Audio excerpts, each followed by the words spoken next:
March 27th, LA County ordered all beaches closed. CDC is announcing the first instance of person-to-person spread of the new coronavirus in the United States. Todos sabemos por que esta praia está vazia hoje. Do outro lado do Oceano Pacífico está a China.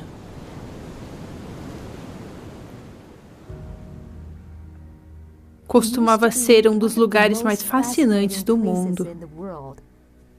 Pelos últimos 40 anos, a América teve um sonho para esta terra. Os Estados Unidos farão todo o possível para trazer a China à Organização Mundial do Comércio. E será uma sociedade mais aberta, uma economia mais aberta. Agora, estamos acordando deste sonho. A China não quer que a verdadeira história seja contada. E isso mudará como o mundo vê a China pelos anos que virão. E com certeza teremos aprendizados. É um desastre natural? Ou alguém é responsável? Quando a liderança chinesa soube que o vírus poderia ser transmitido entre humanos, estão tentando esconder algo? E o que a liderança comunista fez quando o vírus estava se disseminando pelo mundo?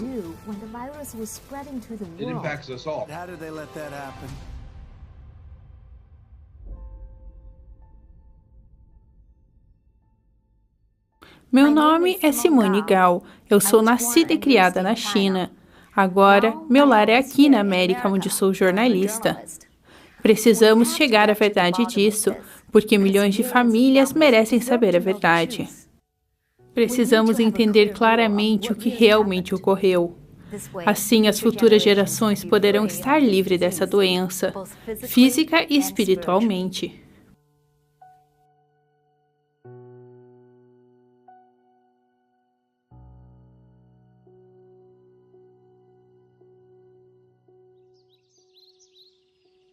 O vírus se iniciou nessa cidade, Wuhan.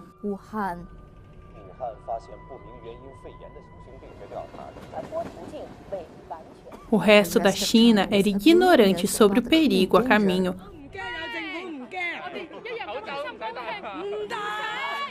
Até o presente momento. 9h50 da noite, segunda-feira, 20 de janeiro de 2020.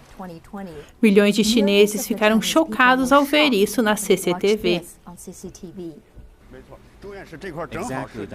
Professor John, agora para a seguinte questão. Há alguns dias não podíamos confirmar ainda, então hoje, depois dessa reunião, quanto à transmissão entre humanos, qual é o veredito agora? No passado, dizemos que havia risco. Agora temos a informação de que, com certeza, é transmitido entre humanos. Dr. John Nanshan é presidente do time especial da Comissão de Saúde da China investigando a epidemia, e a CCTV é a maior rede estatal da televisão da China. Essa foi a primeira vez que a China oficialmente reconheceu que o vírus poderia ser transmitido entre humanos. A pergunta é, quando o Partido Comunista Chinês, ou PCC, soube?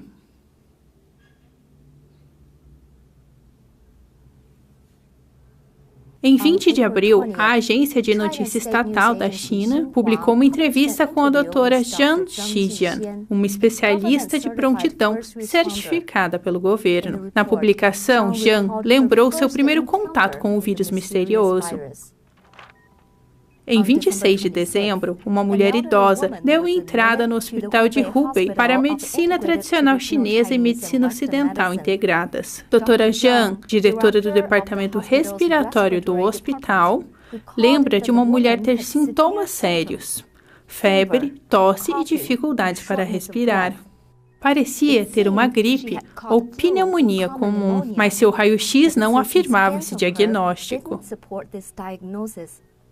No dia seguinte, o hospital recebeu outro paciente, o marido da idosa, que possuía sintomas similares. Doutora Zhang começou a ficar alarmada, sabendo que o filho do casal tomou conta deles quando estavam doentes. Ela insistiu que ele fosse avaliado também. Seu raio-x também mostrou resultados parecidos. Foi quando lhe ocorreu. Não poderia ser coincidência que 3 pessoas na mesma família tivessem a mesma doença. Ela sabia que a doença deveria ter se espalhado entre eles. Então, em 27 de setembro, Doutora Zhan informou isso à sede local do CNEP chinês, ao invés de usar um sistema de informação online feito especialmente para doenças infecciosas. A China havia gastado 4,2 milhões de dólares nesse sistema, depois da epidemia do SARS de 2003. Na teoria, autoridades médicas de elite poderiam saber sobre novas doenças de qualquer lugar do país entre 2 a 24 horas após a descoberta. Ainda assim, como um membro leal do Partido Comunista, Zhan só revelou a informação a escalões mais altos do governo e de maneira antiquada. Ela seguiu a linha do partido, escondendo informações do público. Ela só deu a entender que algo estava diferente quando exigiu que a equipe médica na ala aumentasse suas preocupações. Nos próximos 2 dias, até 29 de dezembro, o hospital recebeu outros 4 pacientes com infecções similares nos pulmões. Todos trabalhavam no mercado de frutos do mar de Huanan e conheciam uns aos outros. Agora que haviam 7 pacientes similares, o hospital se pôs em alerta.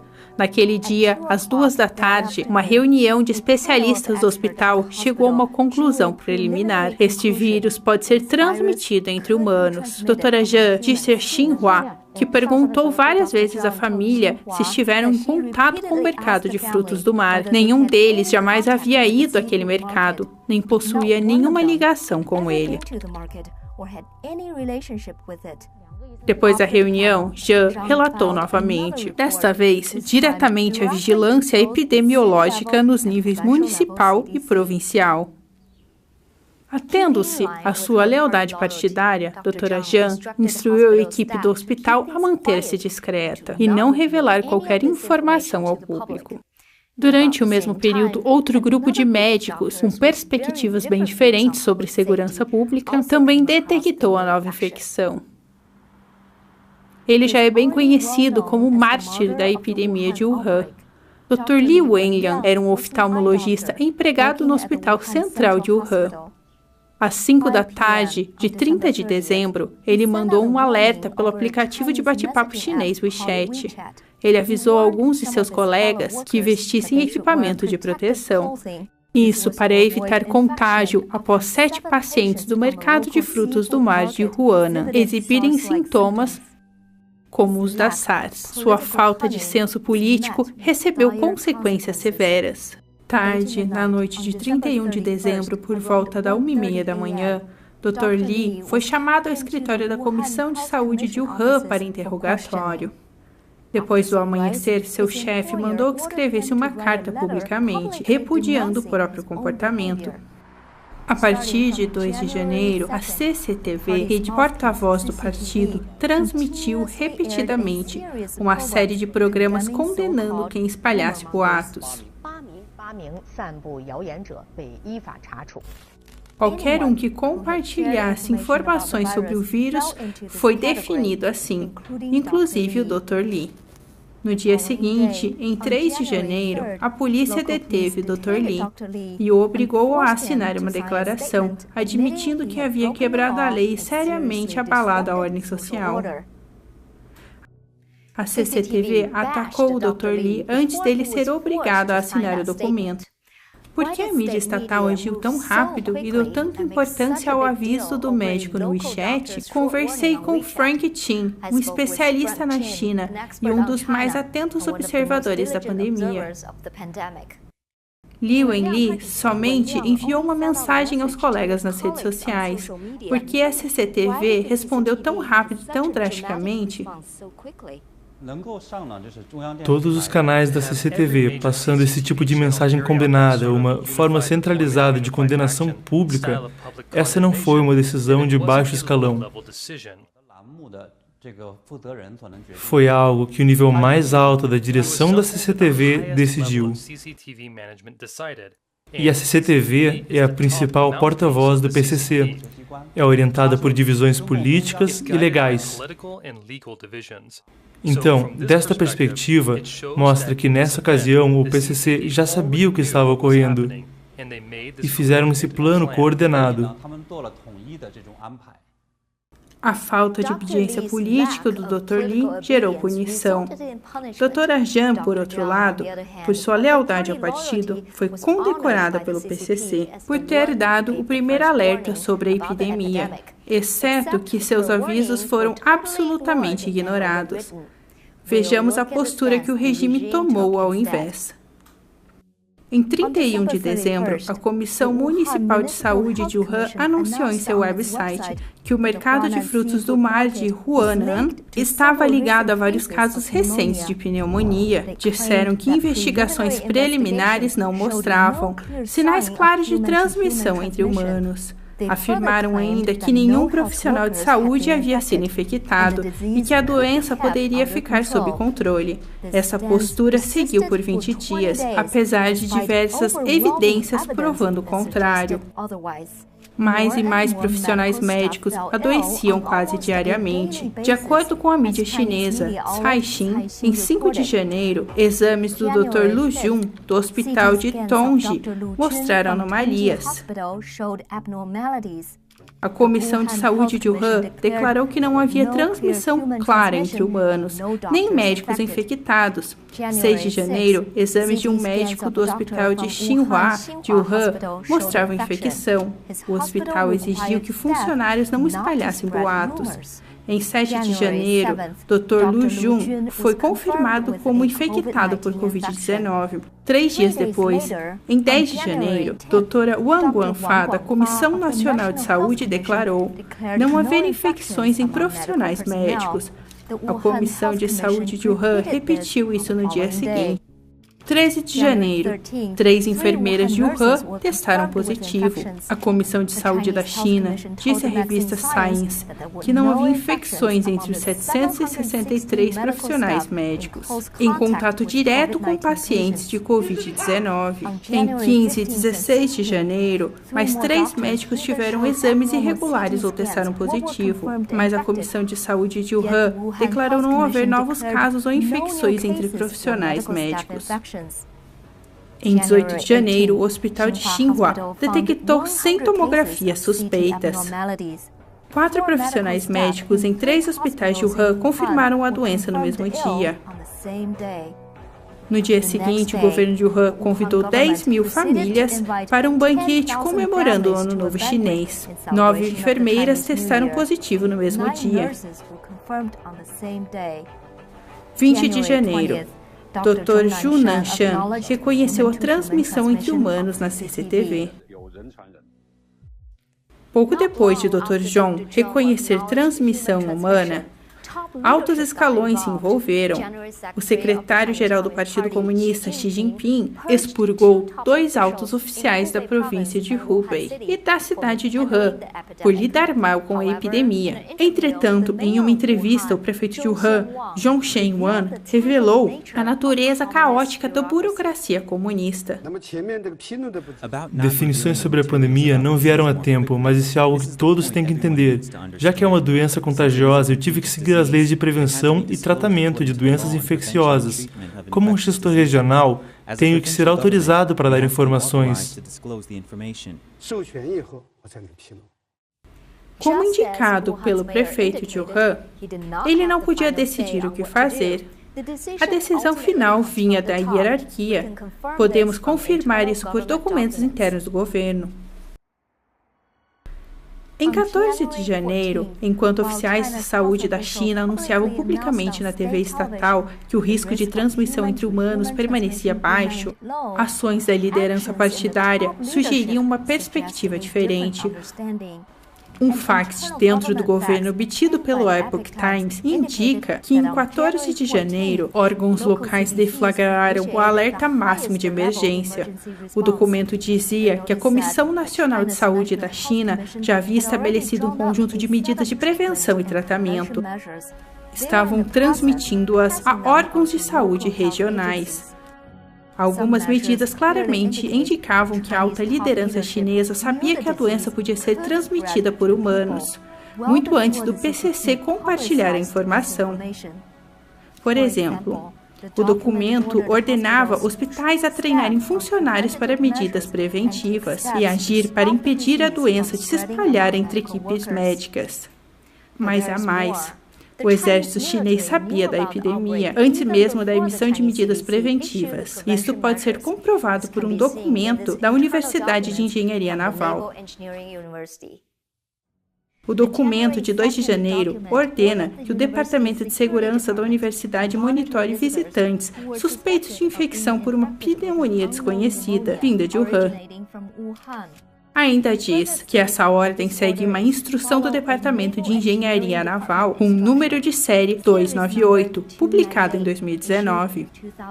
A informação mais precoce e precisa vinha das Forças Armadas chinesas. A Universidade de Engenharia Naval produzir documentos como esse indica que os militares muito provavelmente sabiam da epidemia e da infecciosidade, já em dezembro de 2019 ou ainda antes. Todas as instruções foram secretas, algumas especificamente alertando para que não fossem levadas à internet ou exibidas publicamente.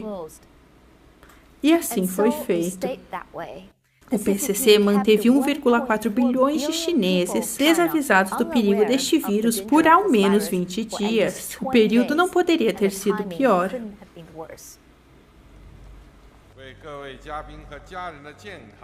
Em 7 de janeiro, Xi Jinping ordenou a informação da epidemia não deve afetar a atmosfera de felicidade e paz das festas. Que atmosfera festiva era essa? Nessa época, a menos de 2 semanas do Ano Novo Chinês, centenas de milhões de chineses estavam indo às suas casas para o maior feriado da China. Trens, ônibus e aviões estavam lotados. Afinal, esta é a maior migração humana no planeta.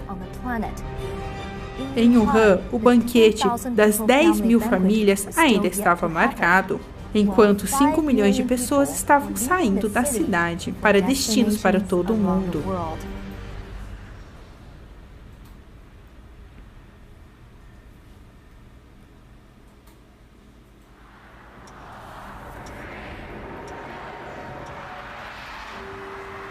Conforme 2020 chegava, os Estados Unidos encontravam-se em uma época tensa e incomum. Pela 3ª vez na história americana, um presidente havia sofrido impeachment. O foco da mídia voltava-se à decisão do Senado e à dúvida da continuidade de Trump no cargo.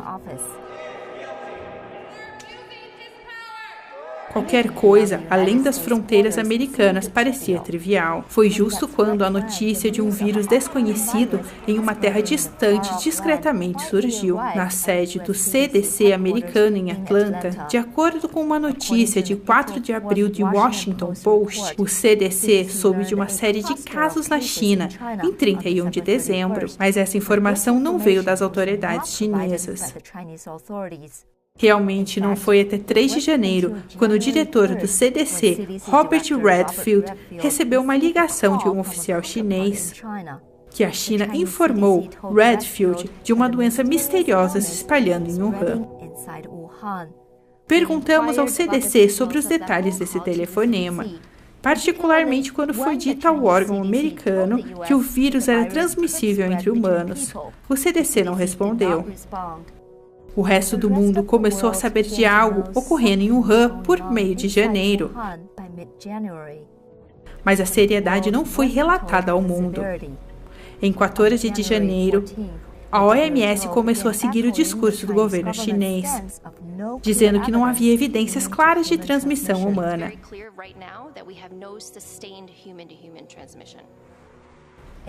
Também recomendou não cancelar viagens. A OMS manteve sua postura sobre a natureza limitada ou não confiável da transmissão humana até 23 de janeiro, 3 dias depois de a China confirmar que ocorria. Enquanto isso, nos Estados Unidos, em 18 de janeiro, o presidente Trump foi finalmente informado com detalhes por oficiais da saúde sobre o coronavírus. Ele havia recebido informações da inteligência antes disso, rastreando a disseminação do vírus na China e depois em outros países.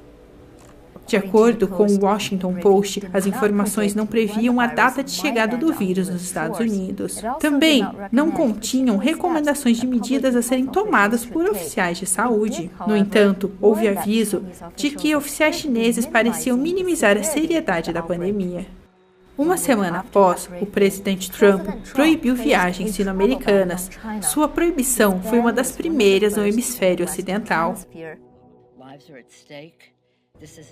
Oponentes políticos o criticaram por exagero e por ser racista ao banir viajantes chineses. Só a história comprovou que a medida não foi exagerada ou precipitada, afinal. De acordo com a Veriflight, uma companhia chinesa de dados aéreos, até meio de janeiro, cerca de 4.000 pessoas já haviam entrado nos Estados Unidos diretamente de Wuhan. Somente em janeiro, cerca de 381.000 pessoas voaram diretamente da China para os Estados Unidos. O que é ainda mais preocupante é que após a China se fechar internamente, a saída de pessoas do país não diminuiu. Em 23 de janeiro, Wuhan foi a primeira cidade a entrar em lockdown. As demais províncias da China seguiram o exemplo antes de 10 de janeiro. Sob o lockdown completo, os chineses não podiam se deslocar pelo país, mas ainda podiam ir ao exterior. Na verdade, enquanto implementava medidas estritas de quarentena em fevereiro, o regime chinês continuou a assegurar ao mundo que a epidemia estava totalmente sob controle e continuou a encorajar voo internacional de cidades chinesas. A mídia estatal chinesa Xinhua confirmou isso em 6 de janeiro. Noticiaram que 2 dias antes, a administração da aviação civil exigiu que a linha aérea da China continuasse operando rotas internacionais a países sem restrições de viagem. Em 3 de fevereiro, a OMS novamente seguiu a China. Na abertura da reunião do Conselho Executivo do órgão, o diretor-geral, Tedros, apoiou a asserção chinesa de que não havia problemas em voos internacionais. Não há motivos para medidas que desnecessariamente interfiram com a circulação e o comércio internacionais. Convocamos todos os países para implementar decisões baseadas em fatos e consistentes. De acordo com a Veriflight, voos internacionais agendados na China não reduziram significativamente até março, enquanto o tráfego doméstico foi seriamente limitado desde 9 de fevereiro. Por que o PCC esconderia a transmissão entre humanos? Então, permitiria que os chineses viajassem para o exterior? Eles queriam espalhar o vírus para o exterior? O PCC sempre considera seu poder político a coisa mais importante. Também dá muito peso às operações econômicas, já que a economia garante a estabilidade social na China e, assim, garante o poder político.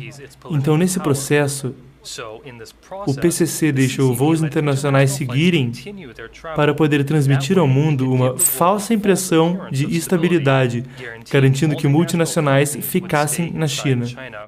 E para o mundo, o PCC deu a falsa impressão de que poderia controlar a pandemia e a situação. Fez isso para evitar que o investimento estrangeiro parasse e que seus negócios mergulhassem no caos. Então, nessa situação, o PCC não ordenou que voos internacionais parassem. Além disso, em 31 de janeiro, vimos que o PCC ficou estarrecido após Trump proibir temporariamente o tráfego aéreo chinês. O Ministério das Relações Exteriores o criticou. Então demonstra que o PCC considera o lucro mais importante do que a vida humana. Não só no sentido de que não considera as vidas de chineses, mas o PCC não considera nenhuma vida em nenhum país do mundo.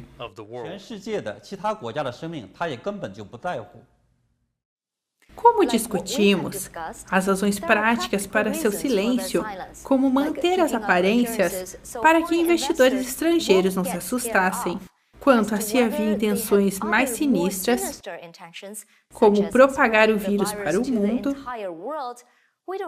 não podemos ter certeza, mas o que temos certeza é que o PCC sabia no início de janeiro que haveria competição mundial em breve por um certo produto.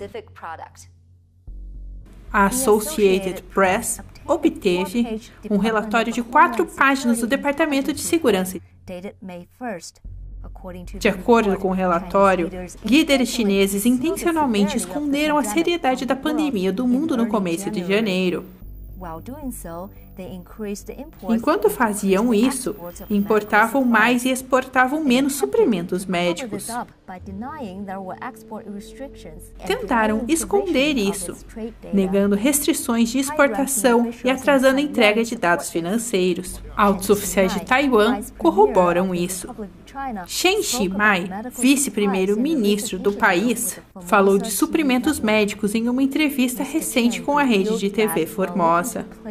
Chen revelou que, ao tentar encomendar máscaras, ligou para um fabricante taiwanês de suprimentos médicos em 27 de janeiro. Telefonei para Huang Qingshan, o CEO da Nanliu, que fabrica a TNT. Me disseram que a China havia comprado uma encomenda imensa de TNT da Índia havia um mês, então as máscaras estavam esgotadas em todo o mundo. Em 14 de maio de 2020, o FBI emitiu uma declaração sobre uma nova investigação. Agentes cibernéticos ligados à China estavam alvejando e debilitando organizações americanas com pesquisas quanto ao Covid-19. Esses ataques visavam roubar resultados de pesquisa relacionados a vacinas, tratamentos e testes. De acordo com o Wall Street Journal, oficiais americanos afirmaram que a China e o Irã iniciaram ataques já a partir de 3 de janeiro. Quando eu vi essas notícias, o que me chamou a atenção não foi o PCC tentar roubar pesquisas de vacinas, já que roubar propriedade intelectual é o que sempre fazem. O que me chamou a atenção foi que começaram já em 13 de janeiro a alvejar pesquisas. Isso confirma que já sabiam o quão sério isso era já nessa época. Se o PCC só estava tentando esconder a identidade do vírus e a propagação da pandemia, era de esperar que parassem a farsa após o resto do mundo descobrir. No entanto, o PCC continua a manter rigidamente o encobrimento, assim como no início. Por que isso? O que mais podem estar escondendo?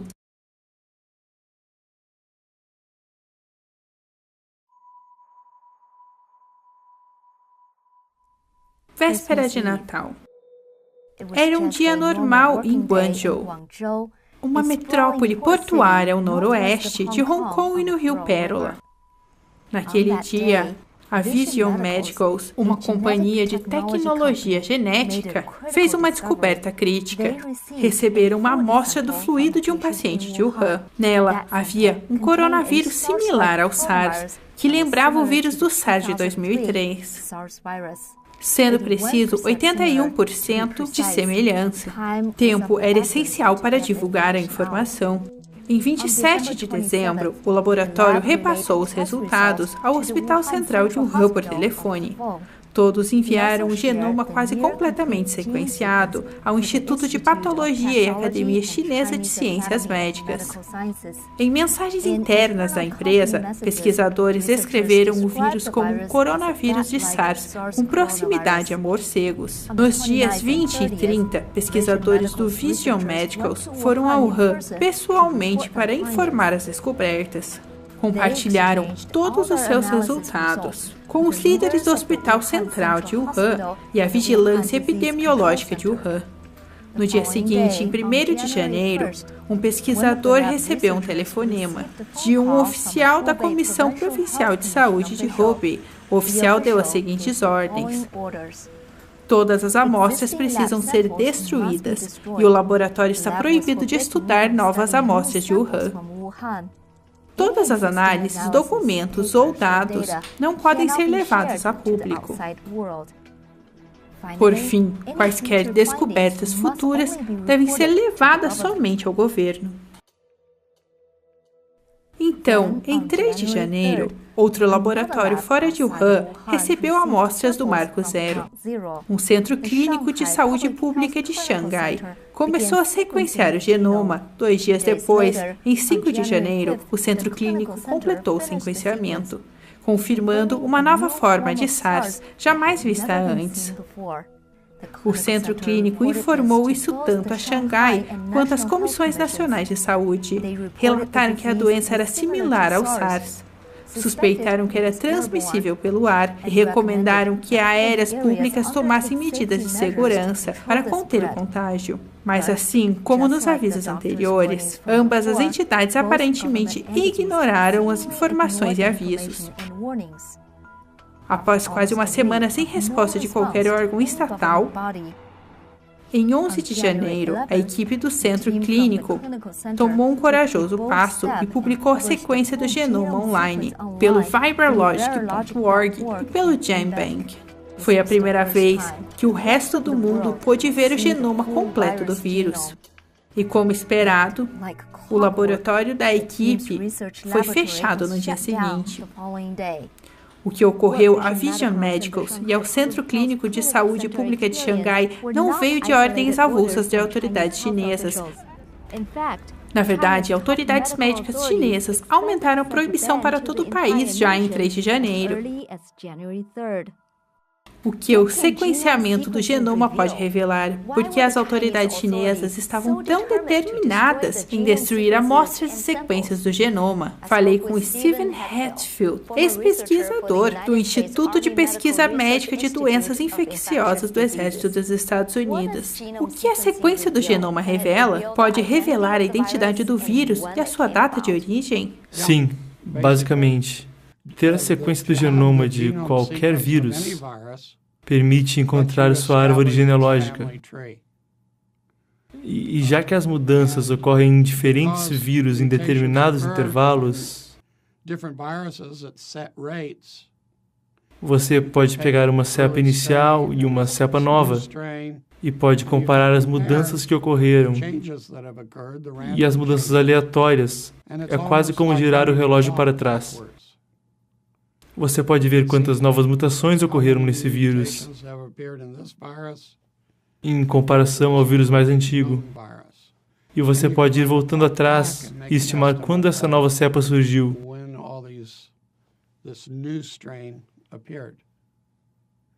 Chama-se relógio molecular. Dr. Hatfield disse que, estudando a sequência do genoma, podemos estimar quando o vírus surgiu. Pesquisadores no Reino Unido fizeram exatamente isso. Em 17 de abril, o Daily Mail, da Inglaterra, reportou que um time de pesquisadores da Universidade de Cambridge coletou dados sobre o possível início da pandemia. Sua análise concluiu que o contágio começou em algum momento entre 13 de setembro e 7 de dezembro. Em 5 de maio, o Science Direct publicou um artigo de um grupo franco-britânico de cientistas sobre pesquisa filogenética, que observa o desenvolvimento de organismos específicos. Sua estimativa sugere que a pandemia começou em algum momento entre 6 de outubro e 11 de dezembro. Coincidentemente, em 9 de maio, a unidade londrina de checagem de notícias da NBC relatou uma análise que corrobora esse período. A notícia indicava que não havia uso de celulares disponível em um setor de segurança máxima do Instituto de Virologia de Wuhan, de 7 de outubro a 24 de outubro de 2019. Foi sugerido que pode haver ocorrido um evento de risco em algum momento entre 6 e 11 de outubro. A reportagem diz que, neste período, acredita-se que estradas foram bloqueadas para impedir movimento próximo ao laboratório. Verificamos os relatórios do trânsito de Wuhan durante o período. Desde que os Jogos Mundiais Militares ocorreram em Wuhan, de 18 a 27 de outubro, o governo local isolou uma montanha chamada Bashafan, bem ao fundo do laboratório de virologia de Wuhan. Entretanto, as datas de isolamento não coincidem com as datas informadas, sem atividade de telefones celulares. Assim, é improvável que a competição tenha influenciado a atividade telefônica na área. Se há evidência de um fechamento do laboratório, fomenta teorias de que a China cometeu um erro atroz. Como o presidente Donald Trump apontou, de fato, o Departamento de Estado recebeu avisos de funcionários da Embaixada Americana em 2018 que o Instituto de Virologia de Wuhan era displicente com a segurança e carecia demais de técnicos adequadamente preparados. Os chineses já haviam mesmo pedido ajuda americana nesse sentido no passado. Então, isso indica que um vazamento acidental do laboratório seria possível? Até agora, não encontramos provas concretas nem de um fechamento do laboratório ou de que o vírus acidentalmente saiu do laboratório. Mas precisamos explorar esta possibilidade simplesmente porque a liderança chinesa revelou que há algo errado com laboratórios chineses.